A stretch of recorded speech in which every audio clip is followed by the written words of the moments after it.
Married to Clyde when she was 22 and he was 32, for 3 years of marriage, he showered her with endless tenderness, giving her everything she desired, plucking stars if she asked for stars, fetching the moon if she wished for the moon, cherishing her like a priceless treasure, except for his insatiable demands every midnight, when her tearful pleas for mercy were met only with his low laughter and refusal to relent. She knew the man possessed vast wealth and boundless love, all devoted to her. Until the day her father passed away, when she called him 99 times, each call he hung up without answer. The next second, she received a photo from her best friend. "Sarah, is this your uncle? I saw him hugging a woman on the streets of Paris." Upon opening the photo and seeing the man and woman, she felt as if she had fallen into an icy abyss. The man was him, and the woman was her aunt. Hello, everyone, welcome to my channel. Subscribe us to read wonderful novels every day. Now the story begins. Sarah's dad passed away 3 days before Clyde returned home. As soon as he pushed open the door, he saw Sarah on the sofa, her eyes weary and red, her figure frail and alone. His guilt reached its peak, and he quickly stepped forward to embrace her. "Sarah, I had to fly to Paris for a last-minute meeting, because of the time difference. I missed your calls and couldn't be there for the funeral. It's my fault. Whatever you want as compensation, I'll make it up to you." "Okay." Sarah listened quietly to his explanation, her face as still as a stagnant pond, showing no ripple of emotion. She said nothing, simply pulling 2 documents from her bag, opening them to the last page, and handing them to him. "Uncle, I want these 2 things, sign them," she said. Clyde let out a sigh of relief and quickly picked up a pen to sign his name on the documents. Seeing his immediate action without hesitation, Sarah's eyes reddened. "You didn't even look. Aren't you afraid what I'm asking you to give might be very expensive?" Clyde helplessly held her in his arms. "Sarah, we're husband and wife. What's mine is naturally yours, and after the baby is born, it will belong to both you and the baby. You can have anything you want, understand?" As he spoke, he leaned down to listen to the movements of the baby in her belly. "Is today the day for the prenatal checkup? Is the baby being active? Shall I go with you?" Sarah remained silent, neither agreeing nor refusing. Clyde took her silence as consent and helped her into the car. The atmosphere in the carriage was heavy all the way. With no one speaking, Clyde wanted to start a conversation, but his phone suddenly rang. "Clyde, I'm back in the country and want to see you." Because they were sitting close, Sarah could clearly hear Sylvia's voice on the other end of the call. Her hand clenched involuntarily, and the next second, she saw Clyde hang up the phone. "Sarah, I have some work to handle. Can you go to the prenatal checkup by yourself?" Sarah did not expose his lie and opened the car door. In the bleak, cold wind, she hailed a taxi, and memories flooded her mind along with the fleeting street scenes outside the window. A few years ago, Sarah was involved in a car accident. The driver fled the scene, and bystanders, afraid of getting involved, hesitated to help her. As she lay in a pool of blood, barely clinging to life, it was Clyde, passing by, who lifted her up as if sent by heaven. That day, she fell in love at first sight with this man who was 10 years her senior. Fortunately, the mature and steady Clyde also liked her. After dating for a year, the two entered the hall of marriage. Perhaps because he was older, he seemed to have endless patience. After marriage, they never had a single argument, and he never missed a gift or anniversary for her. In life, he always cared about her feelings, except in bed. She couldn't understand why. At 30, his stamina was still so relentless. Many nights, she would sob and beg him to stop, but he would only laugh and kiss her over and over. "My silly little fool, I love you, that's why I'm like this. The more we do it, my baby, the sooner you'll give me a little one." Finally, in the 3rd year, she became pregnant. 3 days ago, Sarah's dad suddenly suffered a cerebral infarction. She rushed over, only to hear her father repeatedly murmuring about Clyde, asking when he would come, wanting to see this son-in-law one last time. Everyone knew he wanted to entrust his daughter to Clyde at the end of his life, and they all helped to reach out. But despite everyone's best efforts, Sarah even crashed her phone from trying so much. Yet no one could get through. Sarah's dad passed away with regret and unwillingness. Sarah had thought he was busy. Just as she finished handling her father's funeral arrangements, she received that photo from her best friend. She couldn't understand why her husband was embracing her younger aunt. Her mind was in complete chaos as she finally mustered the courage to step into Clyde's study, a place he had never allowed her to enter. The moment the door opened, she felt as if she had plunged into an icy abyss, for inside lay nothing but items related to her aunt. Covering the walls were photographs, carefully preserved love letters, countless ungiven gifts, and a thick, ongoing diary of love. through this diary. Sarah learned everything. In his entire life, he had only been in love twice. One was her, the other was her aunt, Sylvia. They were a campus couple, and their relationship with her lasted a full decade, passionate and intense, at the height of their love. He accompanied her across the Atlantic, took her through the Amazon rainforest, and held her close for intimate kisses under the snow-capped mountains bathed in golden sunlight, at the peak of their hatred. He smashed hundreds of millions worth of jewelry for her, swallowed his pride to chase her abroad after their breakup, and even drank himself to the point of stomach bleeding upon learning she had started a new relationship. All the joys and sorrows of his early life seemed to revolve around Sylvia. The reason he was with her was simply because, after breaking up with her, he wanted to find a replacement who resembled Sylvia, so he set his sights on her niece. After all, her face was strikingly similar to her aunt's, so he orchestrated a hit-and-run accident to make her fall in love with him at first sight. So he worked tirelessly day and night on her, just to get her pregnant. But it wasn't that she wanted a child like her own, she wanted one like Sylvia's. The moment she learned the truth, Sarah felt as if struck by lightning, utterly devastated. The pain was fake, the love was fake, even the sincerity, it was all a lie. He had deceived her completely. Though she was young, she understood that one must cleanse their heart before making room for someone new. Moreover, she was never anyone's substitute. She was Sarah, the one and only Sarah, yet from the very moment they met, he had been deceiving her, so, in the spirit of reciprocity, she deceived him once too. Just now, she deliberately didn't tell him that what he had just signed, one was a divorce agreement, and the other, an abortion report. She is no one's substitute. She won't settle for a man who doesn't have her in his heart. Sarah walked into the hospital and directly handed the abortion consent form to the attending physician. "Hello, I want to terminate this pregnancy." 3 hours later, Sarah returned home. Holding her lower abdomen, after a day's rest, she looked at her pale face in the mirror and tremblingly picked up the lipstick. After applying some simple makeup, her complexion returned to normal, but she was still sweating profusely from the pain. Wrapped in a blanket on the sofa, she called for the butler, sort out all the jewelry and handbags in the display case and send them to the auction house. Donate the proceeds to impoverished mountain areas. Just as he pushed the door open and entered, Clyde heard this and froze instantly. "Sarah, why are you suddenly selling all these things?" Sarah lowered her eyes, avoiding his gaze. "If I don't like them, I'll donate them. Consider it accumulating blessings for the child." Fortunately, Clyde didn't overthink it. He walked over and hugged her, whispering soothingly, "That's fine. In a couple of days, I'll take you to an auction. You can pick out some things you like, and we'll slowly refill the emptied display cabinets, okay?" Hearing his tone as if coaxing a child, Sarah didn't respond but changed the subject instead.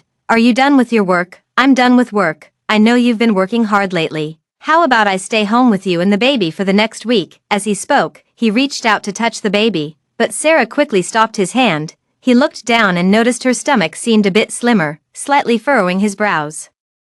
Just as he was about to ask, Sarah's phone suddenly rang. Seeing the words "uncle" on the screen, she pressed the answer button. "Sarah, your aunt returned from abroad yesterday. We're planning to gather at the old house for a meal. Will you come back? I'm not feeling well, so I won't go." Before she could finish her sentence, her phone was taken by Clyde. "I'll bring Sarah there on time." Watching him eagerly agree to the dinner gathering, Sarah felt a pang in her chest.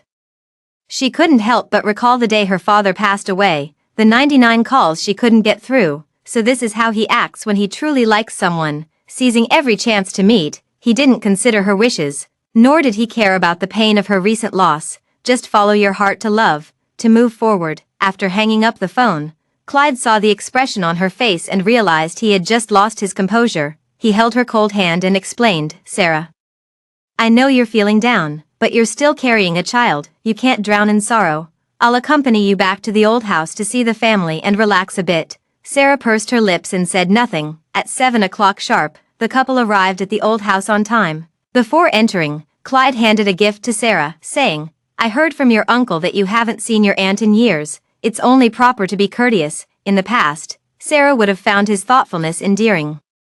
But now, she knew he was merely using her as a means to deliver a gift to the one he truly cared for. She didn't expose his thoughts and stepped into the lively hall. Hearing the sound, Sylvia, who was chatting with someone, turned her head and saw Sarah, as well as Clyde holding her hand beside her. She froze for a moment before hesitantly asking, "Sarah, who is this?" Sarah didn't answer, nor did she know how to answer. Clyde remained silent. While the relatives nearby enthusiastically introduced him, Sylvia, you've been abroad for 3 years and didn't come back for the wedding, so it's normal you don't recognize him. This is Sarah's husband, Clyde, the CEO of S Corporation. Sylvia swayed slightly, a flash of shock crossing her eyes, but having experienced big scenes before, she quickly regained her composure and stepped forward to shake hands. The two exchanged polite greetings as if meeting for the first time. Only Sarah could perceive the intangible, flowing subtle aura around them. She handed the gift to Sylvia and simply said, "Auntie, welcome back." "No, I'm just back in the country for a month, then returning to Paris." Clyde's expression visibly darkened. Sylvia pretended not to notice and smiled as she unwrapped the gift. When she saw the dazzling gemstone necklace, admiration flashed in her eyes. "Sarah, you have excellent taste. I've had my eye on this necklace for a long time." Sarah took in both of their expressions with a calm tone. "It was Uncle who picked it. His taste has always been impeccable." During the meal, Clyde hardly ate anything, either drinking or busy serving Sarah dishes. Relatives and friends who saw this couldn't help but smile knowingly and started teasing them. "Sarah is so lucky to have married such a good husband. Look at how affectionate they are." Sarah forced a smile, looking at the beef and lamb in her bowl without touching her chopsticks. After becoming pregnant, she suffered from severe nausea and couldn't tolerate any meat or fish. Clyde knew this and accompanied her in eating vegetarian meals for a month, but today, he completely forgot about it, because he was busy rearranging the dishes, trying to place all the fish and shrimp on the table in front of Sylvia. Her aunt has loved seafood since she was a child. After finishing the meal, Clyde was also completely drunk. Relatives and friends were worried about letting them go back like this, so they insisted they stay. Sarah called the servants to help him back to his room. After washing up, she turned off the bedroom light, leaving only the bedside lamp on. Before long, Clyde groggily opened his eyes, reached out, and pulled her into his arms. "Sylvia, you came back for me, didn't you?" Sarah stiffened, not telling him he'd mistaken her for someone else. It took her a long moment before she could counter. "And you, who did you get drunk for today?" "It's you, Sylvia, it can only be you, don't you understand?" Although she had anticipated the outcome, hearing it firsthand, Sarah felt an unbearable pain in her heart. Only then did she understand why those who drown their sorrows in alcohol would act completely sober in front of her. Was it because they were afraid of revealing their true feelings when drunk, just like today, afraid of being discovered by her? She clenched her hands tightly, unable to catch her breath, and could only break free from his embrace. After sitting in the bathroom for 2 hours, Sarah finally calmed down. When she came out again, Clyde on the bed was gone. Sarah pulled open the bedroom door and saw the motion sensor light on the balcony go out. She quietly walked over and, through the window, saw Clyde and Sylvia standing outside. The night concealed the expression on his face, but his suppressed voice was clearly audible. "Didn't you tell me yesterday you weren't returning to Europe? Why have you changed your mind today? And what about you? Why didn't you tell me you married Sarah?" Hearing Sylvia's calm tone, Clyde only felt the fire in his heart burning fiercer. The last remnants of his rationality collapsed instantly as he tightly gripped Sylvia's hand. "Why did I marry her? Shouldn't you know best? She looks so much like you. She's even your blood relative. Only by being with her can I see you openly. Instead of having to fly to Paris alone and wait downstairs for dozens of hours just to catch a glimpse of you in secret, like I did a few days ago." So, he went to Paris for Sylvia, which is why he didn't answer a single call. Sarah's heart trembled violently, her fingers digging deeply into her palms. Sylvia also hadn't expected him to truly intend this, murmuring, "You're insane." "I am insane. From the day you insisted on breaking up with me, I've been insane, didn't you know? I want you by my side, even if it's just a substitute that resembles you. Enough for me to cherish for the rest of my life." His tone, filled with unvented pain, left Sylvia frozen in place. After a long silence, she finally forced out a sentence from her throat, equally pained. "Clyde, what do you take Sarah for?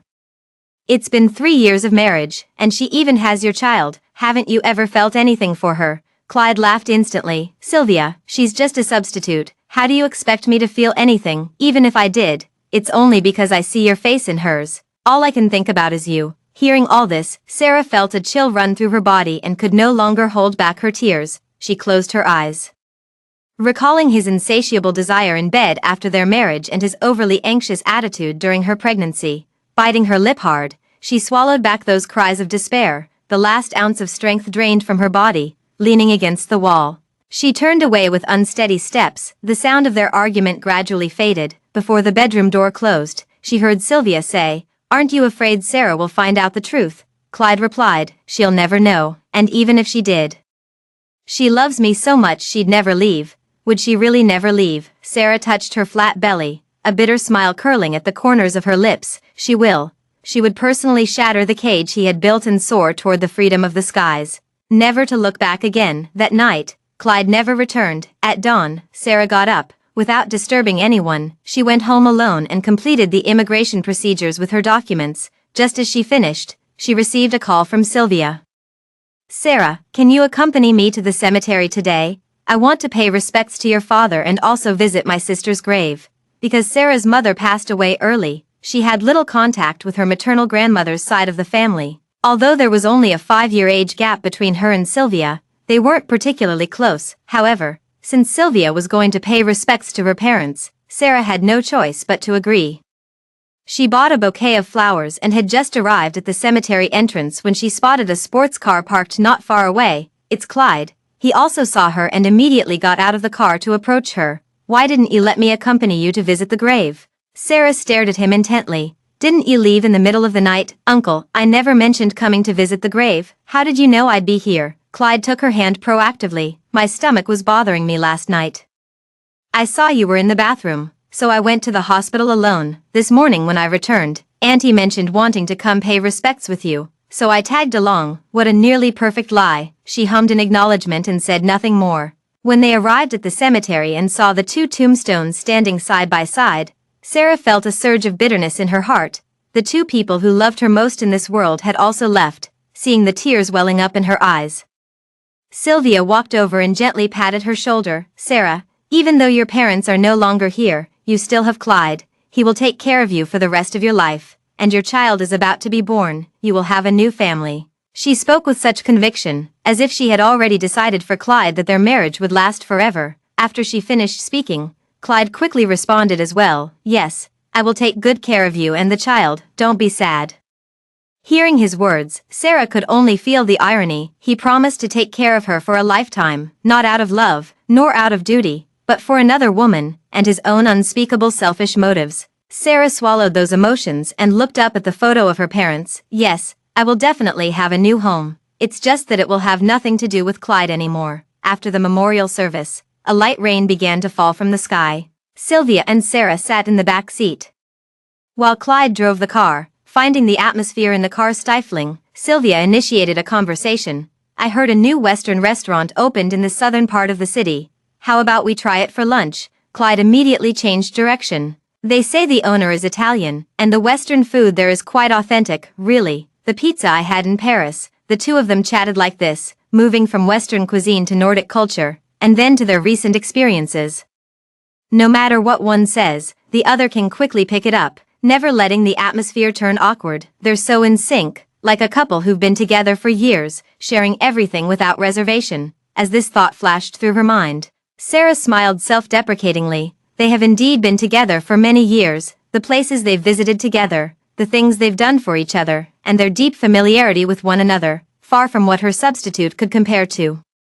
Upon arriving at the restaurant, Clyde habitually handed the menu to Sylvia. She took it and was about to open it when she remembered something, then passed it to Sarah. "Pregnant women must have many dietary restrictions. Sarah, you order." Sarah casually ordered a few dishes, but when the food arrived, Clyde frowned. "You can't eat any of these. Have you forgotten the doctor's advice?" Sylvia also turned to look at her belly, a hint of surprise flashing in her eyes. "Sarah, aren't you 4 months pregnant? Why does your belly not seem to match that stage?" Clyde immediately stood up, wanting to take a closer look, but accidentally bumped into a waiter who was serving dishes. The dining cart was overturned, spilling all the dishes inside. Instinctively, he shielded Sylvia from the splattering sauces and cold dishes.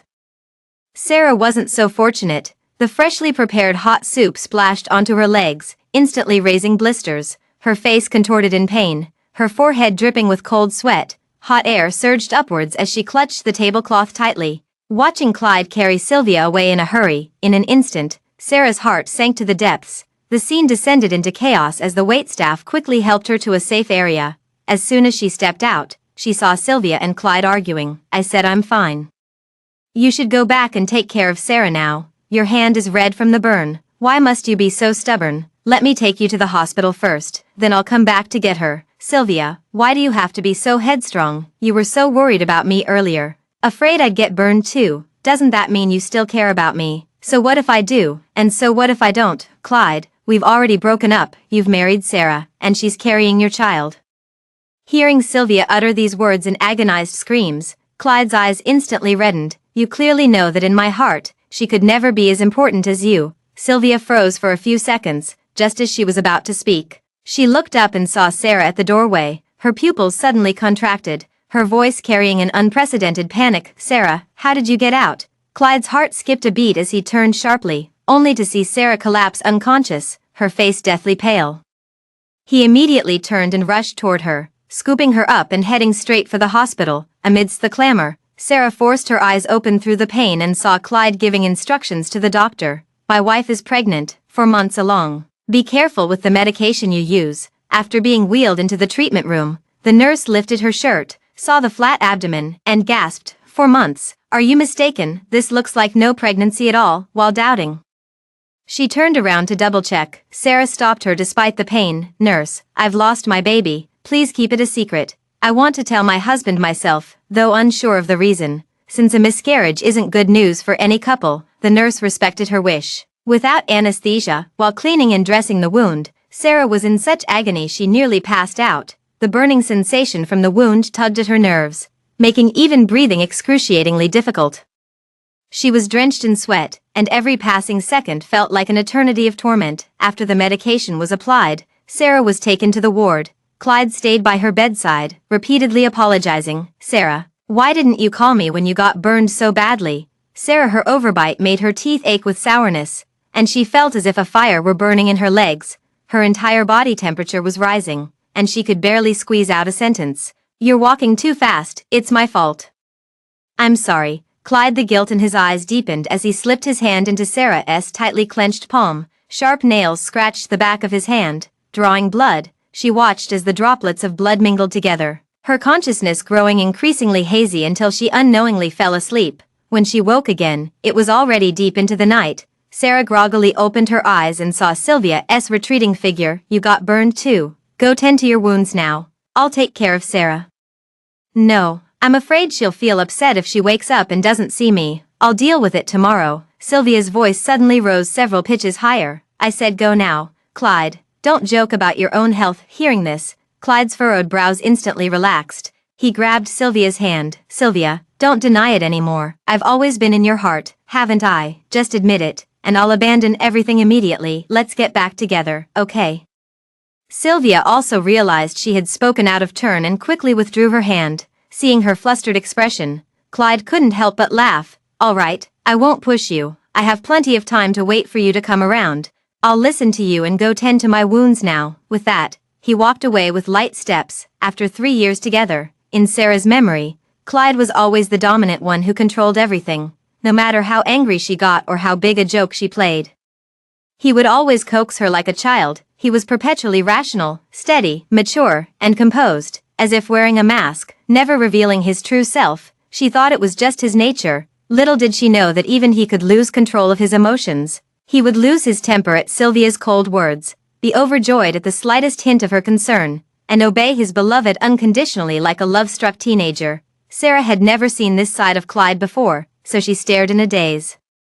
And when she snapped out of it, she met Sylvia's gaze. Sarah noticed the fleeting panic in her eyes and spoke first. Auntie, where's Clyde? Seeing that she seemed unaware of the earlier conversation, Sylvia relaxed slightly. He went to tend to his wounds. If you're feeling unwell anywhere, just tell me. The searing pain still tormented Sarah, but she endured it and shook her head. I'm fine, you should go rest. Sylvia didn't leave, instead pouring a glass of water for her.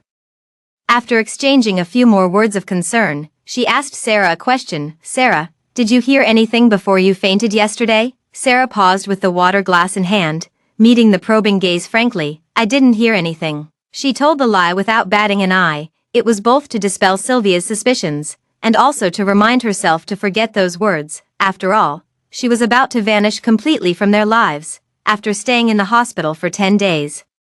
Sarah's wounds scabbed over. During this time, Clyde stayed by the hospital bed every day, serving tea, pouring water, and changing dressings with meticulous care. She gradually recovered, but he fell ill, running a fever for several days. With 2 patients at home, Sylvia came to help. She drove them both home, keeping an eye on the medicinal brew in the kitchen while also helping Sarah change her dressings, constantly bustling about. Take good care of your injuries. The prenatal medicine will be brought up soon. Remember to drink it, Sarah agreed. When the medicine was brought up, she didn't drink a single drop, pouring it all down the toilet instead. After a few days of recuperation, she was barely able to get out of bed, so she picked up the empty bowl intending to take it downstairs and also get some sun outside. As she passed by the study, the sound of something shattering came from inside. The door was slightly ajar. Sarah glanced inside and saw Sylvia. She was staring blankly at the photos on the wall, her hanging hand trembling uncontrollably, her face filled with complex emotions. After a long while, she snapped out of it, tore off the photo, and threw everything from the cabinet into a box. Seeing her about to come out, Sarah quickly hid on the balcony at the end of the corridor. Before long, Sylvia's figure appeared in front of the trash bin by the door. She threw all the gifts inside, while the photos, love letters, and that diary were torn to shreds. After finishing all this, she made a phone call and summoned Clyde downstairs. The two had a big argument over the things in the trash bin, but because they were too far away, Sarah only faintly heard the last few sentences. These things shouldn't be in the study. What if one day Sarah goes in and sees them? She doesn't have a key to the study, nor would she barge in without my permission. Are you so certain? What if she goes in? Have you ever thought about how heartbroken she'd be seeing all this, given how much she likes you? What does it matter if she's heartbroken? Does that change the fact that it's always been you I've loved? Sylvia, forget about others. I'm asking you now, do you still have feelings for me? Just say the word, and I'll divorce her immediately. Hearing this, Sylvia turned pale and hurriedly flagged down a taxi, leaving in a fluster. Watching the two part on bad terms, Sarah silently raised her hand and pressed it against her chest. My heart was beating much faster, as if it were about to leap out of my chest, tingling slightly, but the pain had lessened. It seemed the wounds in her heart were gradually healing too. Great. Downstairs, Clyde dug out the things Sylvia had thrown away from the trash and took them back to the study. Then he locked the door and didn't come out for 3 days and nights. Sarah knew he was piecing together those fragments and didn't disturb him. Just made sure food was sent to him on time. After her leg recovered enough to move normally, Sarah met up with friends for several meals, enjoying small gatherings. After finishing the meal, she went to pay the bill first. As she passed by the largest private room, she overheard a familiar name. Clyde, you're usually so busy. We thought you wouldn't have time for the class reunion, so we didn't invite you. Our apologies. What are you talking about? Sylvia is already here. Clyde would be absent. Their relationship back then caused a sensation throughout S University. Don't tell me you didn't know that. How could that be? Back then, Clyde bought tens of thousands of roses to confess on the sports field. I was an eyewitness. Those songs he wrote for Sylvia, I can still hum them now. Sarah listened quietly for a while, and suddenly an image flashed through her mind. Clyde in a suit, playing guitar while confessing. Yet no matter how she looked at it, there was an overwhelming sense of dissonance. She pondered for a moment before realizing what exactly was amiss. The person in the room was describing the 20-year-old Clyde. The one he loved was Sylvia. It had nothing to do with her. Of course it feels off. Sarah smiled silently, no longer having the desire to listen further. As she turned around, she saw Sylvia, who had just come out of the bathroom. Her eyelid twitched, and Sarah instinctively turned to detour toward the staircase. After only a few steps, she heard Sylvia's hesitant voice, Sarah. Sarah ignored it and simply quickened her pace. Just as she was about to turn the corner, Sylvia caught up and grabbed her hand. Sarah didn't want to run into her here and tried to leave, yet the other woman refused to let go, her voice filled with urgency. I know it's you. You must have misunderstood something. Please let me explain. As the two struggled, Sarah managed to break free with force, but the sudden motion made her lose balance, and she nearly toppled over. Sylvia's expression changed instantly as she quickly pulled her back. Sarah leaned against the staircase, barely managing to steady herself. Sylvia, however, lost her balance and tumbled down the stairs, lying bloodied in a pool of blood. Sarah's mind went blank with shock as she hurried down to try and save her. She had just reached out her hand when a powerful force violently knocked her down. Her forehead hit the corner of the wall, and blood gushed out, quickly staining her face red. Gasping in pain, She forced her eyes open and saw Clyde's murderous glare directed at her, gritting his teeth. He left behind one sentence before picking up Sylvia and rushing out like a madman. "If anything happens to Sylvia today, I swear I'll make you pay tenfold." The sound of hurried footsteps faded into the distance. Sarah could no longer hear anything. And the scene before her eyes grew increasingly blurred. It felt like a nerve was being pulled in her brain, sending waves of throbbing pain. The blood kept pooling, and her consciousness grew increasingly hazy. Boundless darkness enveloped her, leaving her feeling weightless as she gradually lost awareness. After what seemed like an eternity, Sarah groggily opened her eyes to see the doctor heave a deep sigh of relief. "Thankfully, your willpower is strong, otherwise you might have become comatose and never woken up again." She thanked the doctor and picked up the incessantly vibrating phone on the table. As soon as she pressed the answer button, she heard Clyde's anxious voice. "Sarah, where are you?" Sarah remained silent for a long time before giving the name of the hospital and the ward. 10 minutes later, the ward door was pushed open abruptly. Clyde rushed in with a panicked expression, his first concern being her physical condition. "How badly are you hurt? How's the baby in your womb?" "I thought you had pushed your aunt, that's why I got so angry." "I'm sorry, it's all my fault. I shouldn't have acted without knowing the full story. Please forgive me." From his words, Sarah guessed Sylvia must have already woken up and explained everything to him. Otherwise, he wouldn't have shown such a guilty and uneasy expression. She lowered her eyes and answered his question in a weak, exhausted voice. "It's nothing serious. The doctor said I'll recover after a few days of rest." Clyde thought her "I'm fine" included the baby too, and finally let go of his worry. He crouched down, wanting to touch her belly to confirm everything was all right. Sarah stopped him with just one sentence. "You and my aunt were college classmates." Clyde's hand froze mid-air. "Yeah, same college but different departments." "Why?" Seeing his hand awkwardly retract, Sarah lightly fluttered her eyelashes and spoke softly. "Nothing. Just noticed you both attended the same class reunion." Clyde's throat bobbed a few times before he stiffly changed the subject. "Are you hungry? I'll go buy you breakfast." Watching his fleeing figure, Sarah opened her calendar and counted the days. Only 10 days remained until the end of the divorce cooling-off period. Soon, she would finally be free from this marriage built on nothing but lies. During the more than a week in the hospital, Clyde didn't come as frequently as last time, but instead visited every few days. Sarah knew he had to juggle caring for Sylvia and didn't show any dissatisfaction. On the day of discharge, he did come personally to pick her up, but hurriedly left again right after dropping her at the doorstep. After watching his car disappear from sight, Sarah received a call from the immigration office notifying her that the paperwork was completed. She retrieved her documents, then went to cancel her household registration and ID card. After completing all this, she returned home and began packing her luggage. During the process, she sorted out many previously purchased couple items, photos together, and clothes and toys for the child, all of which she threw away. As she was discarding these things, Clyde happened to return, bringing a trunk full of luxury handbags. He quickly walked over, intending to take her to see, but his gaze fell on the items in the trash bin, and his expression darkened. "Baby, are you still mad at me? Is that why you threw all these away? I bought you so many bags.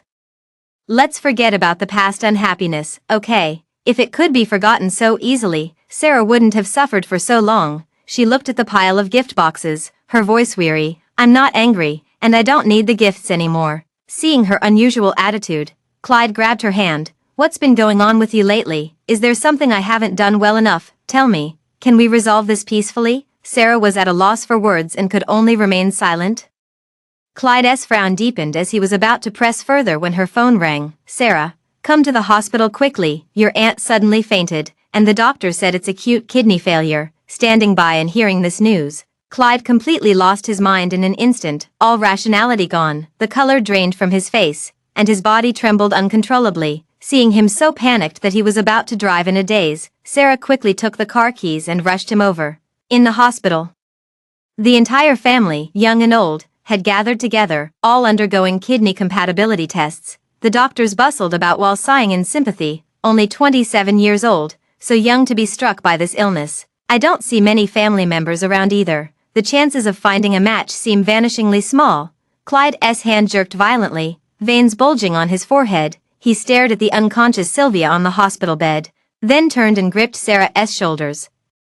his voice trembling with desperation. "Sarah, you should go get typed too." Sarah's uncle was shocked upon hearing this and immediately tried to stop it. "No, Sarah is pregnant, she can't get typed," but Clyde insisted on taking her to get typed. Sarah could no longer bear it, shook off his hand, raised her head, and stared at him firmly. "What about the child if the match is successful?" Clyde's mind went blank, and he blurted out what was in his heart. "Saving her is the priority, Sarah.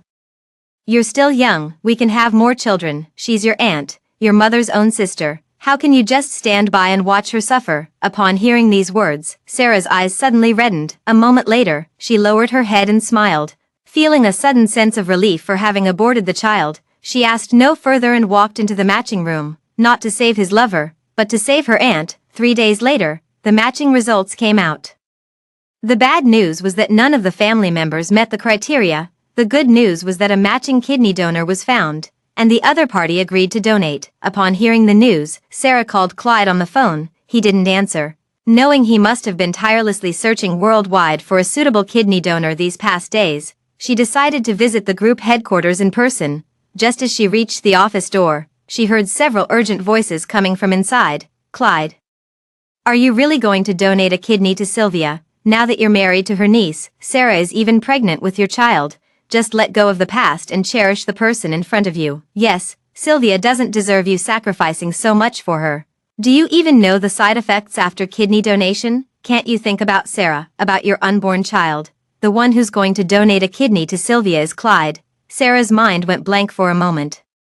Barely able to process the information. "No need to persuade me further. I will definitely donate this kidney, not just one kidney, even my heart. If it could save Sylvia, I'd do it willingly. As for Sarah, she must never know about this. You must help me keep it a secret. Just tell her I went to Europe for a project." Sarah's hand, poised to knock, gradually lowered with each word she heard. "Clyde, what a true romantic you are. Don't worry, I'll completely step aside. Wishing you both a lifetime of happiness." She took a deep breath and silently turned to leave. After returning home, she booked a ticket to Australia. The next day, she woke up very early, solely because the 1-month cooling-off period for her divorce with Clyde had finally ended. She took a taxi to the Civil Affairs Bureau and swiftly retrieved her divorce certificate.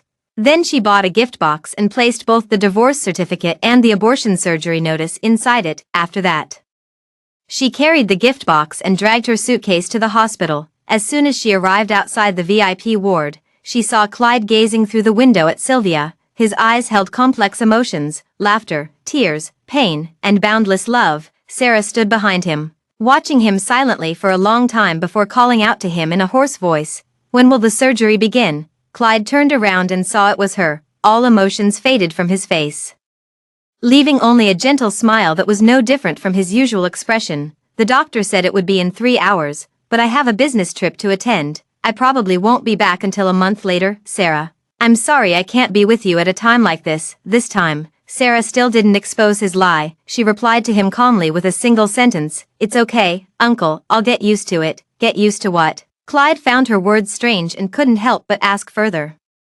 Sarah remained silent, answering quietly in her heart. "Used to you not loving me, used to you ignoring me, and also, used to a life completely without you." Before she could speak, the doctor's call came through. Clyde answered the phone and headed straight for the elevator. Sarah stopped him and handed over that box. "Your birthday is in just half a month. Here's your gift." Clyde didn't open it and casually handed it to the assistant beside him.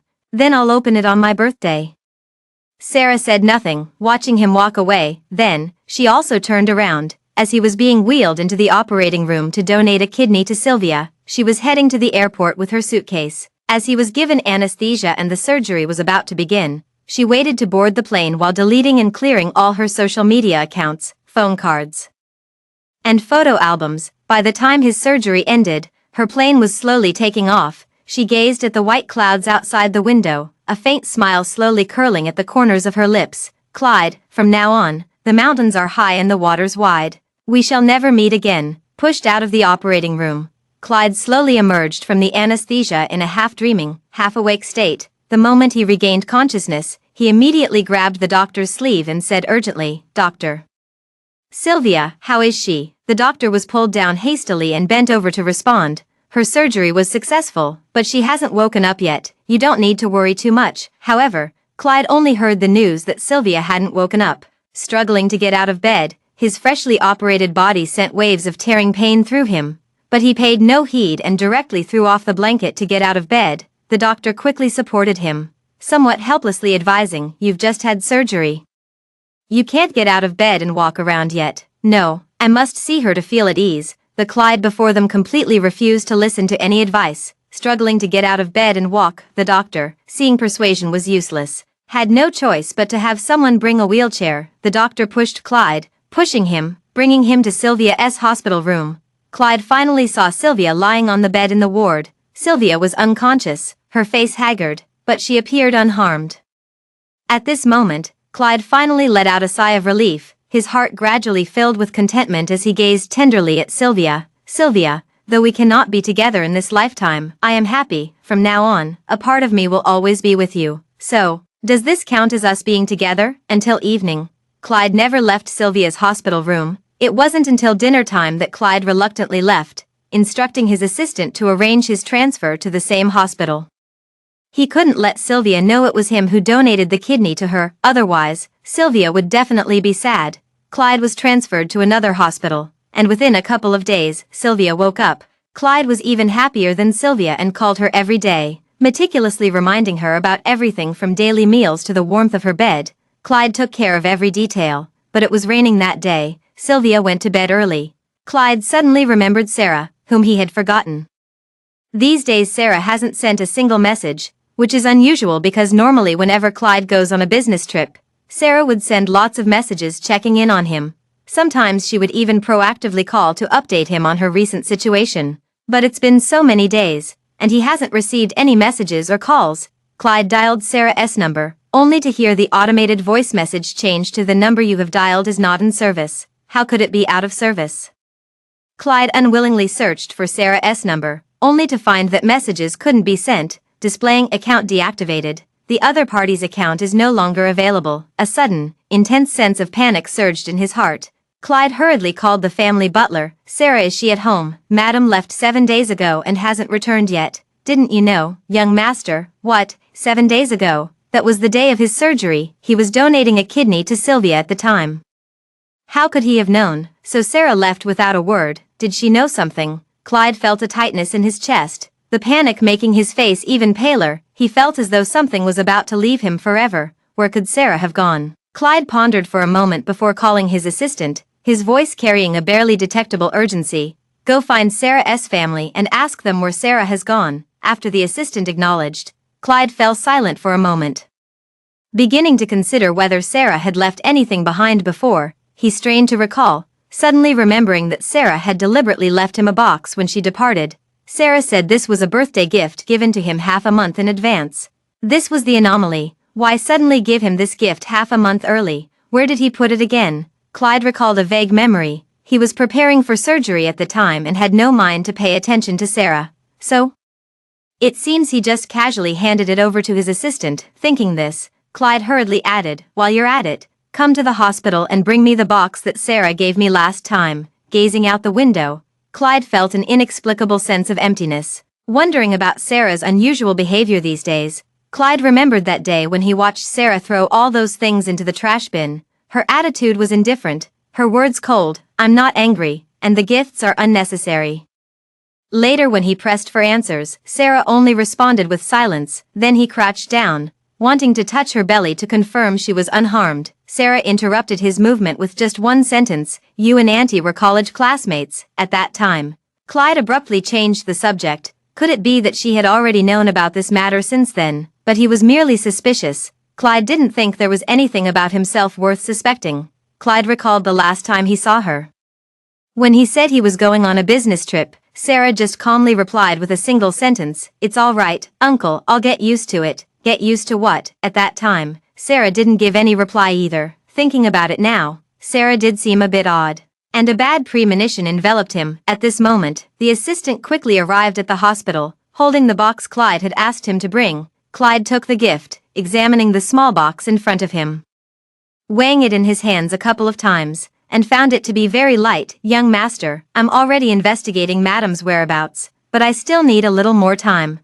Find out as soon as possible." Clyde didn't even lift his head as he opened the red box before him, yet upon opening it, he was stunned to see the divorce agreement and divorce certificate inside the box. Clyde was so angry he almost laughed, completely baffled by Sarah's antics. Sarah, now pregnant, had pulled the stunt of running away from home, and now she'd even left him divorce papers. There should be limits to throwing tantrums, but soon, he saw the abortion procedure notice at the very bottom of the box. He stared at the notice in disbelief, only to find the date on it was exactly Sylvia's return day. A wave of dizziness overwhelmed him, and Clyde fainted on the spot out of sheer anger, until the moment he completely lost consciousness.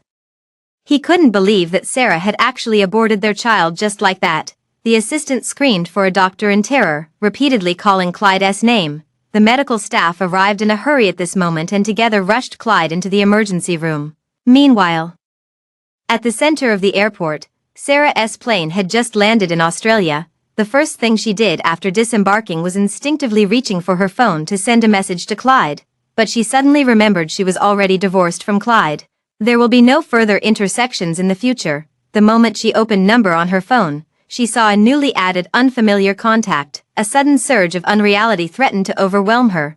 Sarah once again confirmed that she was truly divorced, had left Clyde, and had walked away from this enormous lie. At the moment she raised her head, Sarah made up her mind to start a new life in this foreign land. Sarah took a taxi to the residence she had arranged from back home. The landlady was very warm-hearted. Seeing that she had come abroad alone, she even specially invited her for a meal at her home.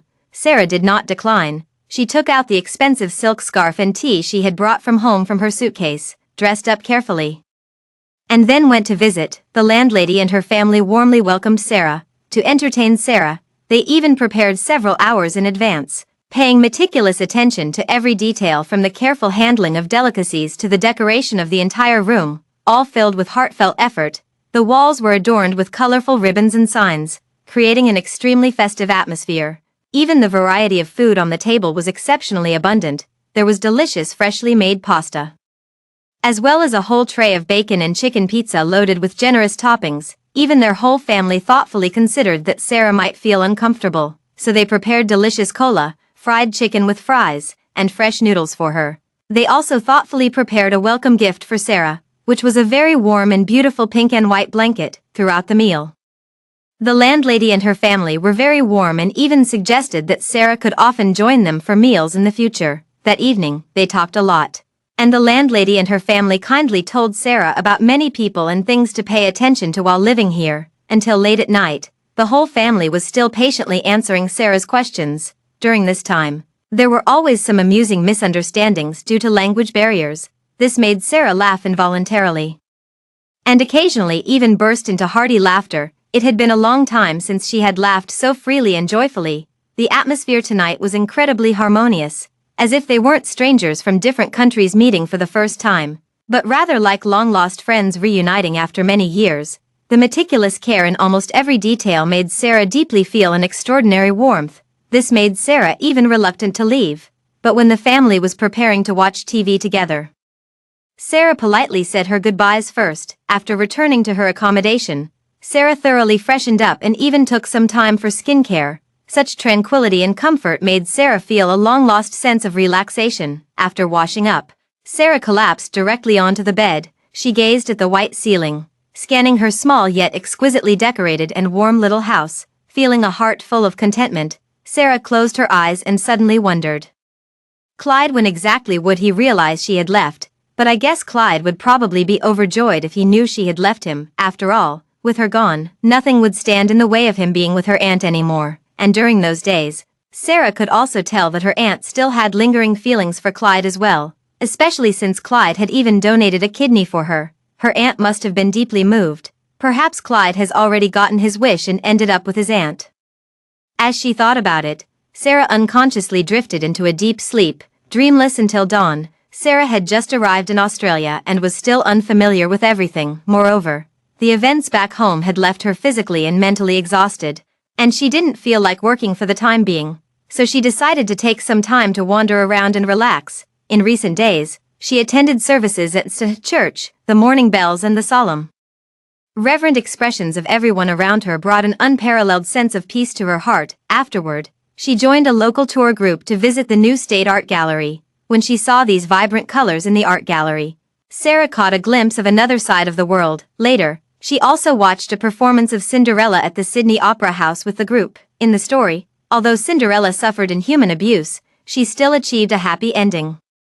Under the highly infectious performance, Sarah even shed tears for this fairy tale she had long been familiar with. In the Blue Mountains National Park, Sarah experienced incredibly fresh air, saw the emerald green lake, and even went to the beach to feed seagulls. She even woke up early and went to Port Stephens at 6 in the morning to take a boat out to sea for whale watching. The massive blue whale leaped right out of the water before Sarah's eyes, its tail dragging a long trail of sparkling droplets in the air. Like a breathtaking masterpiece of the world, the cascading water droplets fell upon Sarah's face and body. This moment gave her an immense shock. The refreshing sensation suddenly opening her mind with clarity, she suddenly realized how vast the world was, and that so many beautiful things were waiting for her to discover. Sarah clearly realized at this moment that all these years she had been trapped only by Clyde and had almost lost herself. At this moment, Sarah finally completely let go of her one-sided love with Clyde, which began with deception. In the following days, Sarah was incredibly fortunate to meet a foreign girl during her travels who clicked with her perfectly. They had merely exchanged glances and chatted briefly on a cruise ship, only to discover that their thoughts aligned in unexpected ways. While having lunch and chatting together in a sunlit French restaurant, this foreign young lady noticed Sarah had her own unique insights about wine. She even enthusiastically invited Sarah to work at her vineyard estate. Sarah was flattered. Although she had indeed studied viticulture and oenology before and had some professional knowledge in this area, she hadn't worked at all since graduation. This made her hesitate a little. Was she really capable of doing it, yet? He noticed her hesitation and said bluntly, "Sarah, your idea about wine tasting really impressed me. I think no one could be more suitable for this job than you. Hey, dear, don't overthink it. I'll help you. Believe in yourself." They even went out of their way to Sarah, cheering her on and encouraging her to believe in herself. Sarah looked at the smiling face before her, continuously offering encouragement, and felt nothing but warmth in her heart. She politely expressed her thanks and accepted the job with utmost solemnity. At this moment, Clyde was being wheeled out of the emergency room. Seeing that he had no close relatives by his side, the doctor specifically gave the assistant detailed instructions. The patient has just undergone surgery. Avoid stimulating him recently, as too much emotional fluctuation is not advisable. The assistant repeatedly agreed, but in his hands, he held the carefully kept divorce agreement, the abortion procedure statement, and the divorce certificate. Feeling utterly helpless and on the verge of tears, what on earth are this couple up to? The boss donated a kidney to his first love. The wife was even more ruthless. She directly aborted the child and vanished without a trace. The assistant could only feel a throbbing headache. Now, no matter what he said, it was too late. All he could do was hurry and investigate the wife's whereabouts. Meanwhile, in the hospital room, Clyde woke up, after regaining consciousness. He thought of everything he had seen in the box and couldn't believe it for a long time. He stared blankly at the ceiling, feeling as if he were dreaming. Sarah not only disappeared but also divorced him, even heartlessly abandoning their child. As these thoughts crossed his mind, he suddenly grew anxious. "Someone, I want to go home." The assistant at the door shuddered and burst in, seeing Clyde's determination to return home to find Sarah. The assistant could no longer dissuade him and quickly helped pack, all the while trying to calm his boss and urging him to stay composed, afraid of upsetting Clyde again, causing any further emotional turmoil. Finally, Clyde returned home with his assistant, but seeing the once fully packed house now missing pieces here and there, Clyde felt an emptiness in his heart. Everything in the house related to Sarah had vanished, along with all the things they had bought together for their unborn child. All gone. At first in the hospital, Clyde was still unwilling to accept it. He believed Sarah still loved him and was just momentarily angry that she would never leave him no matter what, but the empty house before him told him the harsh reality. He was wrong, terribly wrong. Sarah was really gone. She had thrown away all the gifts he gave her, and even abandoned their child, of course, including him. He remained silent for a long time, sitting quietly on the sofa with vacant eyes.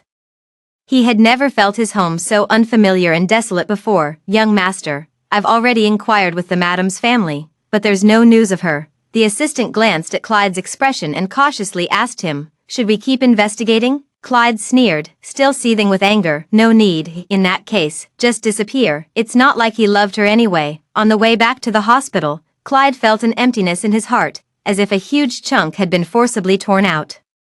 His thoughts were tangled like a mess of threads, binding his mind until it felt ready to burst. As he looked at the city, memories of Sarah flooded back to him. These fragments of memory hung like a thick fog in his heart, indistinct yet strikingly vivid. Hesitating, Clyde finally spoke to his assistant, Sarah, keep looking into it. After saying this, he seemed to feel slightly more at ease, staring at his own reflection on the window. Clyde couldn't even comprehend what was going through his mind. From beginning to end, he had only treated her as a substitute, and he knew very clearly that the one he truly loved was always Sylvia. So why did the thought of Sarah disappearing like this make him feel so miserable? He couldn't figure it out, only knowing that if he didn't investigate further, his heart would remain unbearably stifled. It must be because they had been married for a full 2 years after all. It must be because Sarah was, after all, Sylvia's niece. If Sarah went missing and her life was in danger, he wouldn't be able to explain it to Sylvia. That must be it. That's right, in this manner. Even Sarah herself didn't expect things to go so smoothly. Not only did she secure an important job as a bartender here, but she also befriended many local master brewers. In fact, here Sarah even learned to prepare some exquisitely beautiful dishes during her leisure time. Sarah could also arrange shopping trips together. Under the leadership, Sarah not only saw a significant increase in salary but also became increasingly fluent and proficient in English through teaching. Initially, the extremely enthusiastic landlady would frequently invite her to parties and sometimes even bring small dishes for Sarah. In return, Sarah would specially prepare some delicious Chinese and local dishes to actively invite the landlady and her family over as guests. She grew increasingly bright and confident, and when sharing her experiences during this period, Sarah also felt remarkably more at ease with herself. Even when talking about those amusing experiences, Sarah couldn't help but laugh out loud. A joyful feeling constantly surrounded her, and the landlady also said Sarah seemed like a completely different person, praising her endlessly. Sarah then realized she had been in this unfamiliar country for about a month.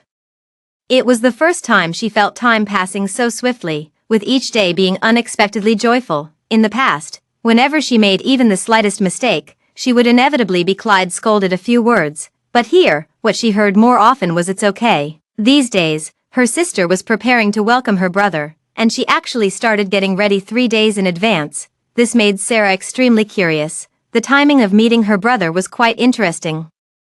Sarah was tasting wine at the vineyard at that moment, and every bottle of red wine before her had its own unique name. She was carefully sampling and jotting down the distinctive flavors of each wine, but halfway through writing, her fountain pen suddenly ran out of ink. Sarah felt somewhat frustrated. Following her usual habit, she flicked the pen tip, but no ink splattered out, just as she was feeling disheartened and about to get up to look for ink. She noticed a man dressed impeccably in a suit, who had even styled his hair for the occasion. Ink stains dotted his face, spreading like dark blossoms across the man's skin. Sarah couldn't help but laugh at the somewhat awkward situation, yet the man before her showed no discomfort, instead joining in her laughter. Sarah, noticing the man's distinguished demeanor and his impeccably tailored suit, immediately assumed he was the expert mentioned some time ago. So she quickly moistened a tissue and handed it to the man before her, expressing her deep apologies. The man's eyes were a light brown, resembling Sarah's recent memory of a Salt Lake's color, exceptionally beautiful. Unexpectedly, instead of thanking her directly, the man took the wet wipe and immediately asked Sarah, "What's your name? Can I pursue you?" Such a straightforward question made Sarah blush immediately, leaving her somewhat flustered. The man before her then introduced himself as Jezima, the older brother of this estate. Sarah had been waiting for 3 days, and now this brother appeared. He even stood right in front of Sarah, falling in love at first sight and declaring his intention to pursue her. At this very moment, Sarah felt as if she were treading on soft clouds, completely at a loss for how to react, because the man before her was tall and handsome, with sharp facial features and a straight nose. A very typical look of a foreign heartthrob. Sarah praised Jezima in English and mentioned that she was working as a bartender at this manor. Realizing Sarah was deliberately avoiding the topic of pursuit, Jezima still didn't give up. Instead, he once again expressed his fondness for Sarah, with such blatant affection that it made Sarah's face flush. She was at a loss for how to react, and soon a rosy blush spread across her fair face. Fortunately, someone entered at that moment, breaking the somewhat awkward atmosphere. Yet the next day, Jezima actually arrived early at Sarah's workplace. waiting for her with a large bouquet of flowers. Sarah knew there was no way to avoid it, so she led the person to a very secluded place. Intending to clarify the matter, Jessima, it's true that I'm currently a single woman, but it's just not possible between us. Jessima, however, looked utterly confused and asked with some puzzlement, then why can't we try being together? Sarah, seeing Jessima so persistent, had no choice but to explain carefully, I've been divorced. I do have an ex-husband. Jessima's eyes were full of confusion. He fell silent for a brief moment, but didn't hear Sarah show any intention to continue. Somewhat puzzled, he said, is that all? Is this the only reason you're rejecting my pursuit of you? Sarah widened her eyes in disbelief. Isn't this enough? But Jessima said, what era is this? It's more surprising to me that a beautiful girl like you has never been in a relationship. I like you, no matter what has happened in your past. Sarah's heart felt as if it had been tightly squeezed, a warm sensation enveloping her. She kept staring at the smiling boy before her, her heart inevitably racing. Jessima even took Sarah directly off work, letting her follow him outside to have some fun. Sarah initially thought she wouldn't agree, but then saw him take some money from his pocket and actively hand it to Jessima, telling him to take Sarah out for a good time, his eyes full of encouragement and teasing. This made Sarah flush even more. Despite it already being late autumn, the sun was exceptionally bright. Unlike Clyde, who would only take her to the mall to casually buy a couple of clothes and call it a date, Jessima brought Sarah to the seaside. The azure sea, accompanied by the salty sea breeze, sent Sarah's dress fluttering.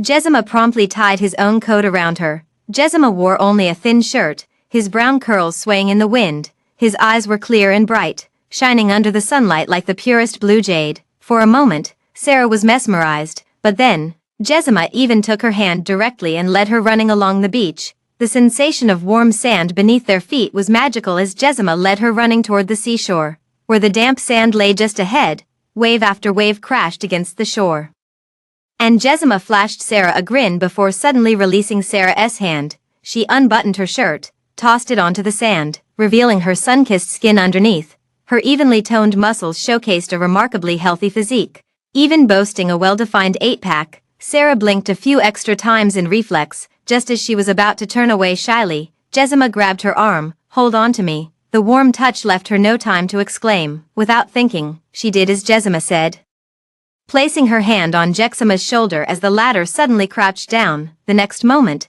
she realized Jessima's hand was actually gripping her foot directly. In her shock, one of her shoes was swiftly removed by Jessima.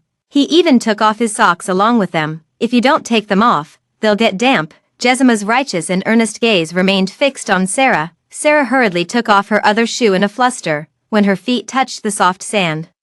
Sarah couldn't hide the delight shining in her eyes. This sensation is truly marvelous. Jessima pulled Sarah along as they ran across the beach. The fierce wind gradually filled Sarah's dress, then slipped away with remarkable agility, leaving behind only a feeling of lightness and comfort. Her body felt increasingly weightless in the gale as she ran. What was once Sarah's most detested form of exercise had now become an activity she longed to experience again. This beach run seemed to have opened up Sarah in an entirely new way. She paid no heed to the gazes of those around her and started running on the spot. Not far away, Jessima watched with a smile on her face Sarah, then directly splashed a wave of water that flew and scattered all over Sarah. The pink glow of the setting sun fell upon the two of them as they chased, played, and ran, with the sparkling droplets in the air, etching each other deeply into their eyes. It had been a full month since the surgery. Clyde came to the hospital specifically to take care of Sylvia until she was discharged. However, Sylvia noticed that Clyde wasn't accompanied by Sarah. Sarah, why didn't you come? Clyde hesitation flickered in his eyes as he forced a smile and said, after all, she's pregnant now and not in the best condition, so I didn't let her come. Sylvia didn't suspect anything and nodded. She motioned for Clyde to sit down, then said with great seriousness, you just focus on building a good life with Sarah, and forget about everything from the past, okay? Clyde looked at Sylvia, his eyes evasive as he responded, then stood up to help her sit. He peeled the apple in his hand, carefully cut it into pieces, and fed them to her bit by bit. From then on, every day, Clyde came. At first, he brought plenty of nourishing medicinal meals and black chicken soup, then stayed with Sylvia to watch TV. Every evening, Clyde would be Sylvia chased away. You should go home now, it's almost dinner time. I'm feeling much better already. Sarah can't be left alone at home, can she? In the following days, Sylvia noticed that Clyde seemed reluctant to go home, gradually realizing something was amiss, but she never confronted him, because she hadn't experienced such peaceful and happy days in a long time. On this weekend, Sylvia saw a couple supporting each other as they walked in the cafeteria. The woman was pregnant, her face glowing with happiness. Witnessing this moment, Sylvia finally couldn't hold back when she saw Clyde again and asked, "Clyde, Sarah isn't in any trouble, is she? Why hasn't she come to see me all this time? And you too, coming here every day with such a terrible look on your face. Has something happened?" Clyde still instinctively defended.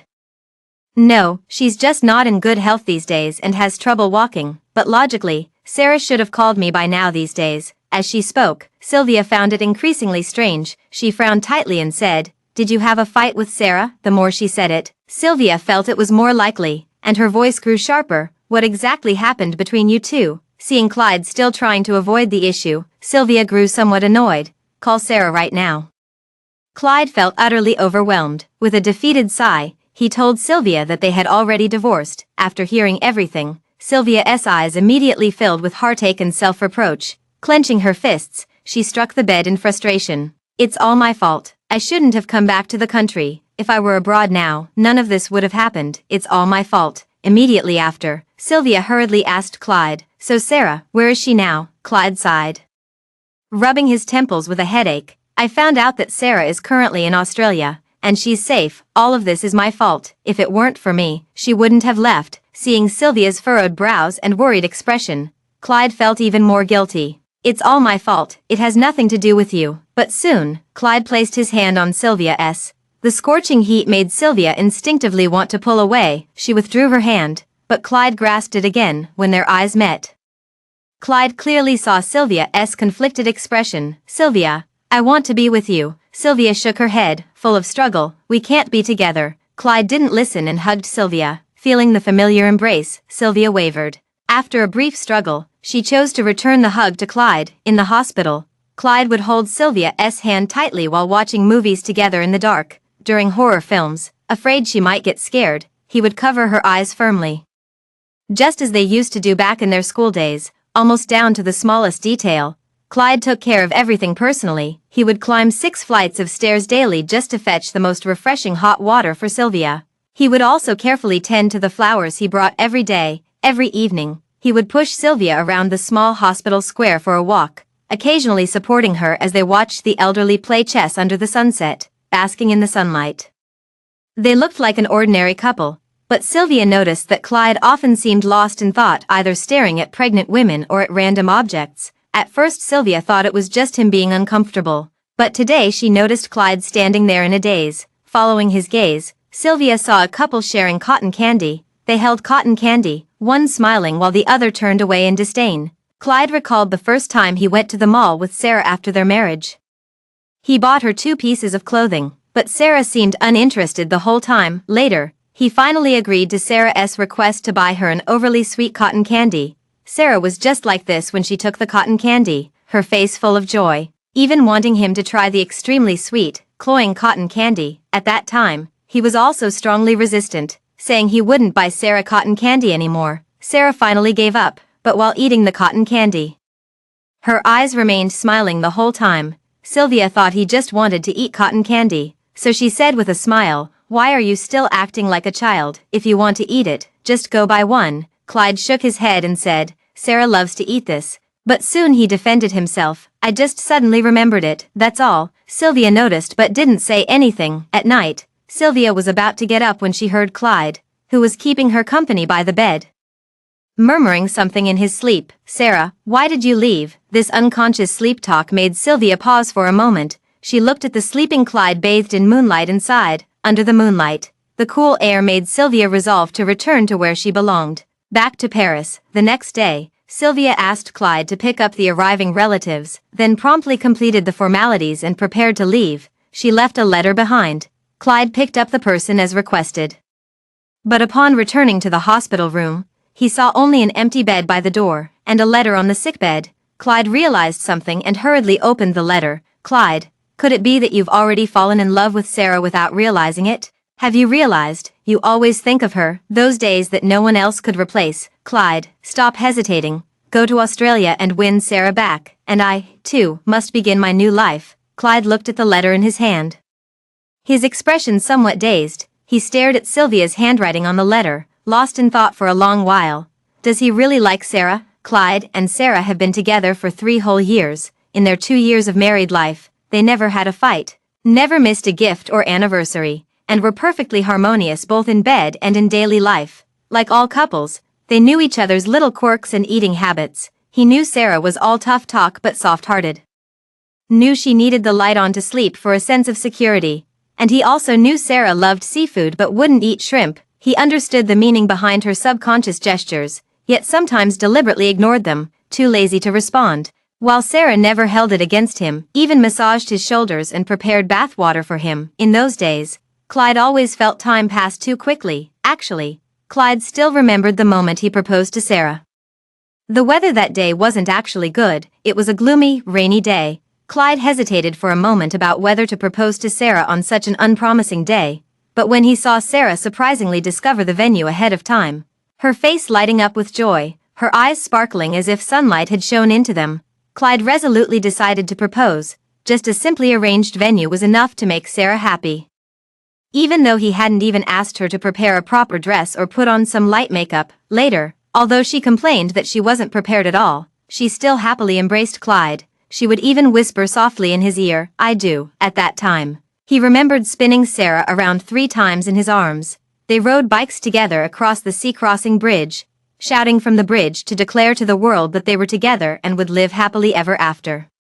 Those scenes still feel as vivid as if they were right before their eyes. Later, they got married, decorated the wedding venue together, and fretted over the arrangements for their new home. They bickered under countless sunsets. Sarah would still cook delicious meals for him, even though the dishes were initially too salty overall. But with Sarah's efforts, everything gradually got better and better.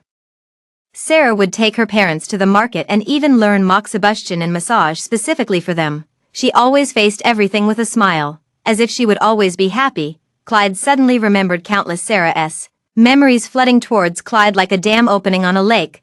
The Sarah who could be satisfied with just one cotton candy, the one who would act coquettish as soon as he teased her Sarah, the one who would pout on her own when feeling wronged Sarah. The one who would always smile at him, seeking comfort Sarah. So many, many Sarahs he had seen, yet now it seemed he might never see them again. Thinking this, Clyde truly felt a void in his heart, as if something had been abruptly taken from him. A sense of unease and frustration made his whole body tremble. He immediately asked his assistant to book the earliest flight to Australia. He solidified his resolve. He was going to apologize. He's going to confess his feelings. He wants to find Sarah. Clyde arrived in Australia and found Sarah working at a winery.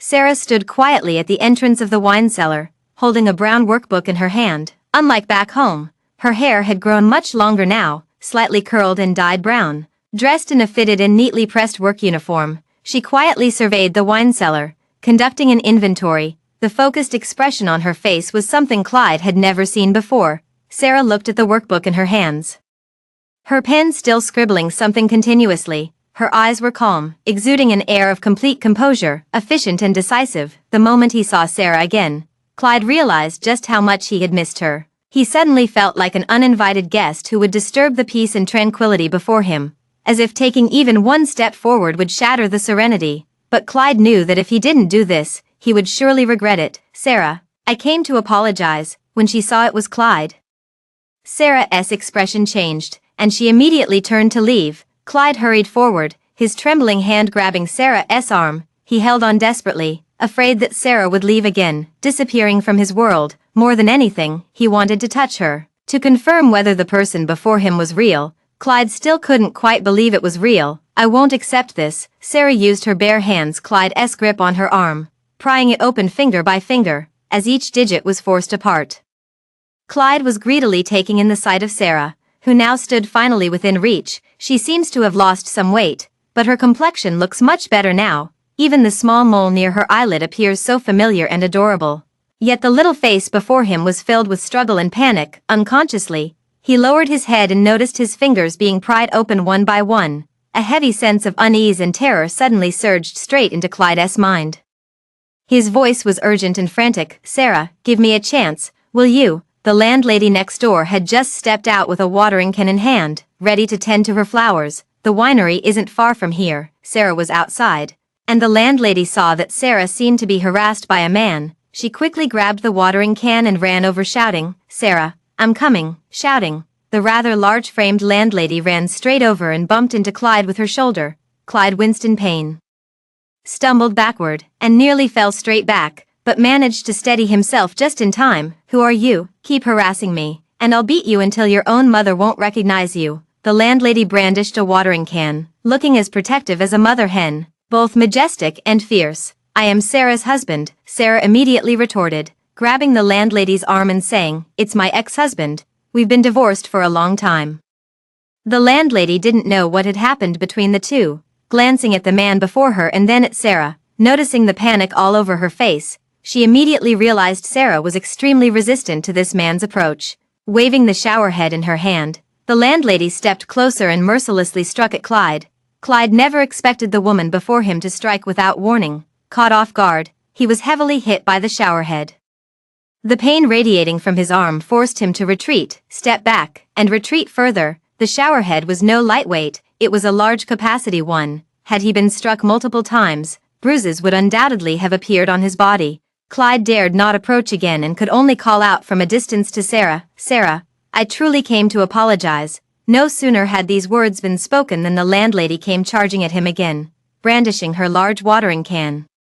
Clyde quickly stepped back to protect himself and retreated further away, watching Clyde being chased off by the landlady, looking back every few steps as he reluctantly walked away. Sarah felt a suffocating sense of oppression enveloping her. Just the sight of Clyde filled her with tension and uncertainty. Sarah tugged at the landlady's sleeve somewhat dejectedly and thanked her. Seeing Sarah with such an expression, the landlady patted her hand reassuringly and comforted her. "Don't be afraid. Next time I see that guy, I'll beat him up again." Sarah nodded gratefully, the glistening in her eyes slowly fading away. Indeed, she was no longer the original Sarah. She was not alone at this moment. Clyde watched from afar as their figures gradually shrank into two indistinguishable black dots before vanishing from sight. Sarah must have seen how angry she was, but she would never give up on him. Clyde thought this way and decided to first call and book a hotel to stay temporarily. Planning his next steps carefully, he kept comforting himself. Sarah loved him so much, there was no way she would completely abandon him. Upon entering the landlady's room, Sarah explained the whole story to her. The evening glow streamed in through the window, and after hearing everything, the landlady's eyes were filled with deep sympathy and compassion. She stood up, embraced Sarah before her, and patted her back repeatedly to comfort her. "Sarah, don't be sad, it's all over now." Sarah, who had been trying hard to hold back her tears, suddenly felt an inexplicable sting in her eyes within this warm embrace. The uncontrollable tears flowed more and more fiercely, as the panic and sorrow that had been accumulating in Sarah's chest seemed to erupt all at once. They streamed down Sarah's cheeks, growing more and more intense. The landlady kept patting her back, gently and warmly. How could she not feel wronged? In the 3 years they spent together, she grew up surrounded by love every single day. They had gone through so much hand in hand, and everything was still vivid in her mind, as if etched into her heart. The slightest trigger would send memories rushing at her like a sandstorm, overwhelming her completely. Then, she resolutely gave up pursuing her own career and married him right after graduation. She had been full of hope, only to discover that all these years were nothing but a lie. From beginning to end, she had merely been a substitute. Even the child she had longed for was treated by this man as nothing more than a replacement for love. All her efforts in Clyde's eyes were attributed to Sylvia. Everything in Clyde's heart bore Sylvia's mark. Why did she have to experience all this? Why did everything turn out to be in vain in the end? She didn't know how long she had been crying. Her vision blurred as she opened her eyes, seeing the room now completely bathed in the glow of the evening sunset. The warm golden light made Sarah's vision clearer and warmer, her tears gradually subsiding unconsciously. All the emotions in her chest seemed illuminated by sunlight, the damp and sorrowful feelings dissipating like mist. The next day, Sarah went to work as usual, while Clyde had already been waiting early at the grape vineyard. He even specifically requested Sarah to host him. Sarah couldn't refuse the guest's request and had to take Clyde around for a tour and explanation. Clyde being in such close contact with Sarah, he discovered her vast reservoir of professional knowledge, which felt both unfamiliar and intriguing to him. Why do you know so much about wine? Sarah replied calmly. I majored in viticulture and enology in college. The cold and distant tone felt like a heavy blow, leaving Clyde somewhat dazed. It turned out that after 3 years with Sarah, he still didn't understand her at all, and a faint bitterness filled his heart. Finally, it was Sarah's time to get off work. As soon as she finished her handover, she spotted Clyde standing not far away. He was waiting for her at the manor gate. Sarah had barely taken a few steps when Clyde strode over, saying he wanted to take her out to eat. Sarah took 2 steps back and said firmly, I already have plans, but Clyde still held on to Sarah.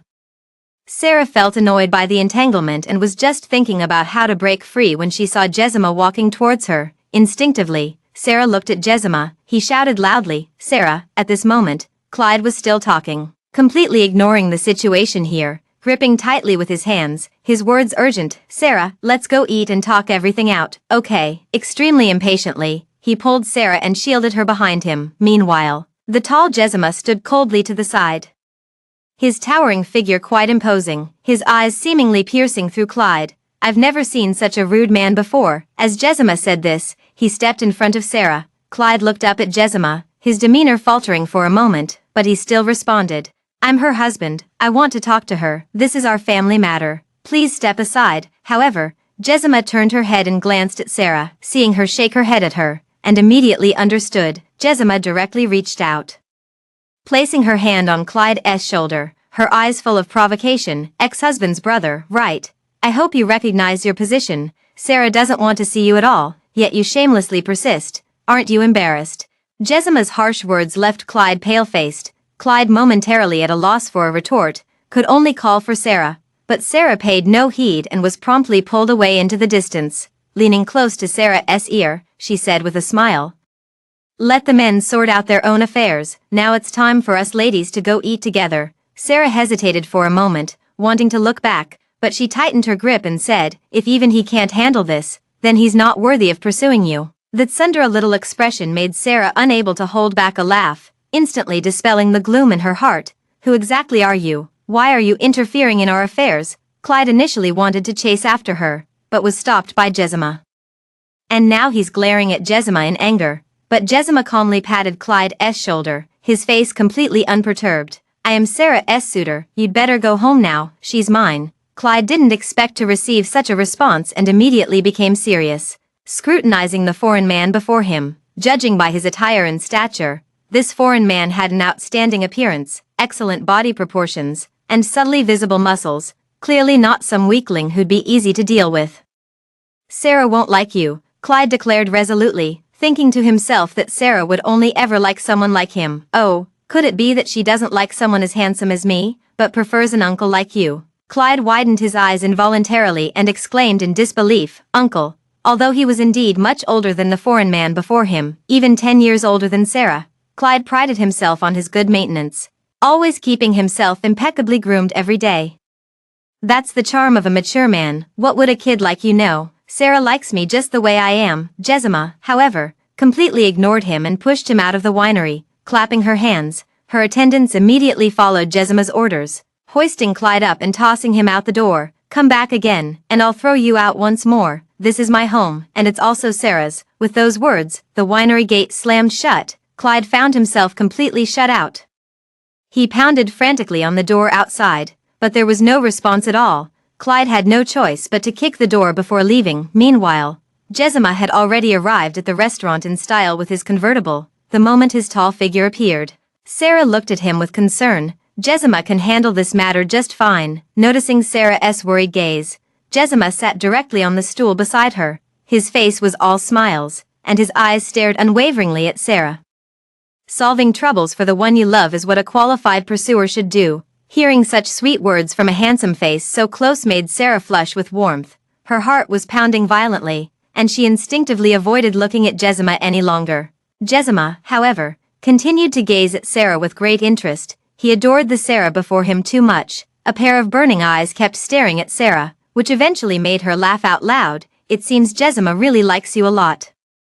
From the moment before entering until now, her eyes haven't left you. Didn't even greet her own sister. Sarah, flustered, didn't know how to respond for a moment, and could only frantically eat the food in her bowl. Meanwhile, Jezima immediately gave a warning look, signaling her to stop talking, teasingly watching the two, with a spoon in his mouth, laughing heartily. After the gathering, using the excuse of attending a party, Jezima naturally offered to take Sarah home, in the car. Jezima even sang for Sarah, his voice uniquely clear and bright, with a lazy and comfortable pronunciation, making Sarah unconsciously hum along. Jezima also kept recommending great songs, each with a pleasant and soothing melody. And they chatted about recent events amidst these wonderful tunes. Sarah found every topic she brought up met with an incredibly amusing reaction from Jezima, who always approached things from angles Sarah had never considered. When she mentioned the winery's current lack of a suitable ambassador, Jezima would say she was the perfect candidate. When she talked about how her landlady's flowers had been thriving lately and her dilemma over which blooms to buy that were easy to care for, Jezima would reassure her not to worry. Any flower, if tended to earnestly, would eventually become as beautiful as she was. Every word was an affirmation and compliment to Sarah, yet his gaze was sincere, and he spoke these words without a hint of jest. It was an extremely serious tone that caused Sarah to be unconsciously drawn to his profound gaze whenever she made eye contact with Jezima, and deeply captivated, her face flushed with a rosy hue. They chatted as they parked the car some distance from Sarah's home, stepping out effortlessly and walking side by side with laughter. Under the orange glow of the streetlights, their figures drew close, engaged in pleasant conversation, frequently exchanging glances, while Sarah's face wore a faint smile, her eyes often drifting unconsciously toward Jezima. Watching all this from the shadows, Clyde felt a bitter pang of jealousy, his fists clenched tightly. Clyde stepped forward and blocked Sarah's path. Jezima was caught off guard. Seeing Clyde approach again, she immediately moved to shield Sarah, but was stopped by Sarah herself. She held Jezima's arm and said softly, "This can't go on like this, let me handle it." "Okay," Jezima nodded, but still insisted on waiting outside for her. Sarah felt a surge of warmth in her heart, which gave her even more courage to face what was coming. She looked directly at Clyde, her tone firm. "Let's have a proper talk." Clyde followed Sarah into Sarah's cottage. After finding a seat by the window, Sarah subconsciously glanced outside at Jezima, who waved back at Sarah. Witnessing this, Clyde felt increasingly unsettled. "I thought you'd already gotten together with Auntie long ago." Sarah got straight to the point and then continued, "Since I'm Auntie's substitute, and you love her enough to donate a kidney for her, why aren't you together?" The casual words made Clyde somewhat embarrassed, and he didn't know how to respond for a moment. Sarah stood up to pour him a glass of water, but her eyes drifted to Jezima outside the window, who was staring at the soil on the ground, seemingly lost in thought. He had actually taken to heart every word she had just said. Clyde made up his mind and spoke sincerely. "Sarah, I'm sorry, but I truly do like you. After you left, no matter what I did, my heart felt empty. I've seen my heart clearly now, and it's you I love." Sarah seemed taken aback by his words, eyeing him suspiciously without speaking, hesitating.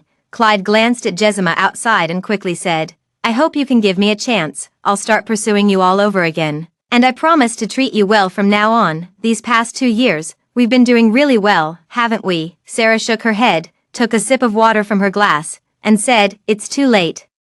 I've completely fallen out of love with you. Today, I just wanted to put an end to this and make you give up." "Clyde, can you leave Australia for good and completely exit my life? Your presence is a huge burden to me now." Clyde refused to give up and immediately pointed at Jezima outside the window, exclaiming loudly, "Is it because of this foreigner that you don't want to be with me anymore?" Sarah darkened her expression and sneered, "You're overthinking it, even without him. I wouldn't go back to you, but he is really nice. I enjoy being with him and want to give it a try with him." Clyde paled, watching as Sarah gazed longingly at Jezima outside, the bitterness seeming to sink deep into his stomach along with the tea. He knew there was no chance left for him. Eyes never lie. From start to finish, Sarah only looked at him with disgust and mockery, and at this moment, her eyes held only Jezima. Clyde wanted to struggle a bit more, but he couldn't think of any reason to keep Sarah.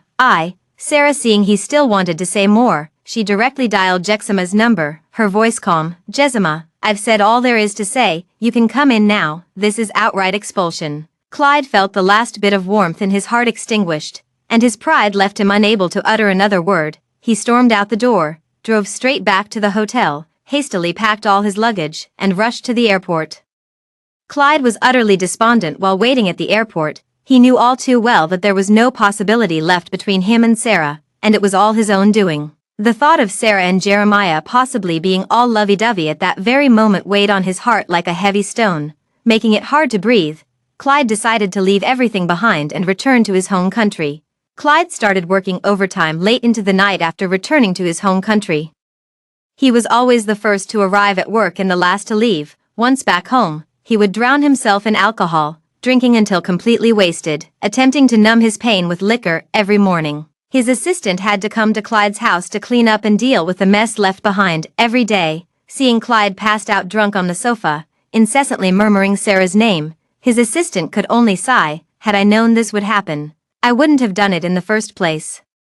Serves me right. At this moment, Sarah stood amidst a shower of petals, wearing a long white and blue floral dress, her head slightly bowed as Jezima before her carefully placed an exquisitely crafted lily hair ornament in her hair. Under the sunlight, Jezima confessed to Sarah once again, "The moment I saw you, I knew you were the most beautiful girl I'd ever seen, and that will never change. I really like you a lot. Can we take our relationship further and become lovers, Sarah?" Sarah had heard his confessions many times before, and she could feel the sincerity in each one. Through their time together these days, she had actually already wanted to nod in agreement. Under the warm sunlight, Sarah's lily crown bloomed with dazzling radiance. Warmth enveloping her, she took Jezima's hand and nodded shyly. The landlady's family and everyone cheered excitedly, surrounding Jezima and Sarah, singing joyfully. Meanwhile, Jezima had already embraced Sarah. Pink petals were falling endlessly from the sky, heralding a new chapter in life for the new couple. Sarah just felt so grateful that she hadn't lost the courage to start over. 3 years passed in a flash, and the vineyard released a new red wine developed with the participation of Sarah, named Rebirth. The new product sold out immediately upon release, and the buyer was none other than Clyde.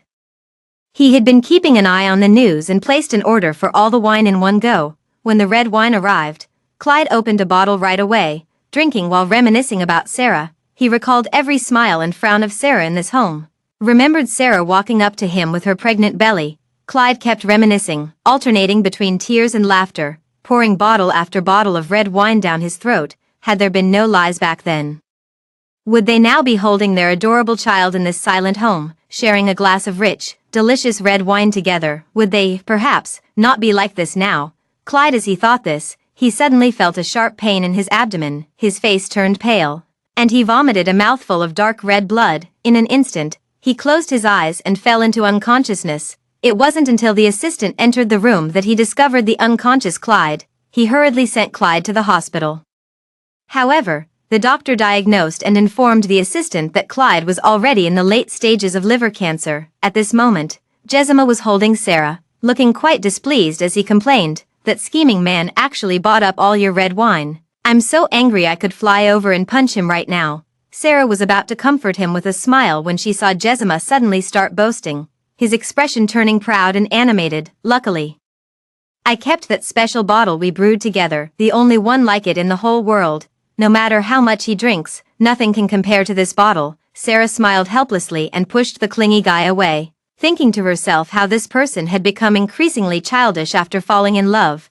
But the smile on her face lingered like ripples on a lake as she gazed at Jezima before her. Before evening even arrived, Jezima had already left early for work, which made Sarah, who had finally gotten the day off and was looking forward to watching TV with Jezima, quite unhappy. But just as dinner time approached, Jezima returned, saying he would take her out to eat and asked her to dress up a little. He even bought her a beautiful pink and white princess dress and braided her hair. Sarah thought she was going to meet some important big shot and was quite nervous, but Jezima kept smiling, deliberately mysterious, just refusing to tell Sarah. It wasn't until she arrived at the venue Sarah realized it was actually her own home, and to think Jezima actually said it was right. He led Sarah into the house. Sarah then realized the entire house was filled with people, the romantic decorations, ambient lights everywhere, colorful lanterns, and a photo-covered wall left her utterly delighted. Most importantly, the landlady's family and all their colleagues were there. "Sarah, for this moment, I haven't slept well for days. You're still laughing at me." Then, Jezima went down on one knee directly, pulling out a ring box from his white suit. The ring box opened to reveal a massive diamond, with lily patterns adorning its surroundings. "Sarah, will you marry me?" Amid the cheers of the crowd, Sarah felt as if she were floating on cloud 9, overwhelmed with joy. She accepted the ring, shedding tears of happiness amidst the cheers of the crowd, and said yes to Jezima. Clyde's diagnosis of liver cancer quickly became public knowledge. Sylvia hurried back from Paris, and upon seeing the unconscious Clyde still murmuring Sarah's name, she instantly understood everything. She hurriedly called Sarah on the phone. Clyde is now in the late stages of liver cancer with not much time left. He keeps talking about you these days. Could you come back to the country, at the very least, accompany him through his final journey in life, okay? Sarah was somewhat shocked upon hearing these words, but more than anything, she felt a deep melancholy, as if transported to another lifetime. She looked at the Jezima family beside her, who were happily selecting wedding dresses for her, and in her heart, she already had the answer. Sarah gripped her phone and resolutely responded, "I won't go back." Sylvia didn't expect Sarah to be so resolute. She said in confusion, "How could you become so cold and heartless, after all? You two were once husband and wife. He became like this for your sake, didn't he?" Sarah hung up the phone directly, not wanting to waste any more time with Sylvia. Jezima noticed Sarah's mood and took Sarah's hand, who was on the phone. Did something happen? Sarah returned Jezima's handshake, shaking her head and saying, "Someone unimportant, come here, both of you, and see which one looks better." Interrupting their conversation, she walked over holding a necklace in her hand. "I think mine looks better. What do you all think? This one is petite and delicate. The one Mom picked is too old-fashioned." Sarah smiled as she pulled Jezima forward. "Let me take a look." Meanwhile, Clyde was struggling to breathe, clearly aware that he was about to die. Surrounded by the endless sound of crying, in his blurry vision, he could only see his assistant looking dejected and Sylvia, who was currently sobbing uncontrollably. In the haze, his eyes closed once more. Clyde saw that he hadn't divorced Sarah. Sarah was still complaining about him not far away. "Why didn't you put the slippers away properly? I'm already so uncomfortable, and now I have to arrange your slippers for you too." He smiled and walked over, neatly arranging the shoes in front of him, then turned to hold Sarah, guiding her to sit on the sofa. Tilting his head, he listened carefully to the movements inside Sarah's belly. Clyde's eyes were filled with wonder. The rhythmic thumping sound seeming to echo right beside his ears, he looked at Sarah with pure happiness. Later, Clyde waited in the delivery room and welcomed an 8-pound little princess. Though wrinkled at birth, she soon began to smile. It was Sarah who gave her a beautiful name, Virginia. Virginia has grown a bit older and has already learned to walk. She loves wearing pink princess dresses, dislikes eating vegetables, and always holds Clyde's hand when walking. As she babbles her first words, the first person she calls is Clyde, but when her speech becomes clearest, she calls out Sarah. Every weekend, the family of 3 takes walks together in the square downstairs, and with their help, Virginia has even learned to ride a bicycle. Passers-by would all praise Virginia for being adorable, especially like Sarah, and say she would grow up to be a little beauty. But Virginia would hold Clyde's hand and say, "My dad is very handsome too." Under the setting sun, they were happy and content, walking slowly into the distance as the sun dipped lower. Clyde wore a faint smile at the corner of his mouth as his heart stopped, the fluctuating electrocardiogram finally flatlining into a straight line. Meanwhile, Sarah stood on the straight floral aisle of the church, dressed in a pristine white wedding gown, with the long train trailing behind her. She held a bouquet of white lilies, step by step approaching Jezima not far away. Outside the church, white doves soared, circling the building several times, their flapping wings creating a resonant sound like a musical movement. Showering the newlyweds with blessings of joy, Sarah placed her hand in the man's before her, certain that the days ahead would be filled with happiness. "From now on, I only wish to hold your hand and watch the clouds drift by together." The end.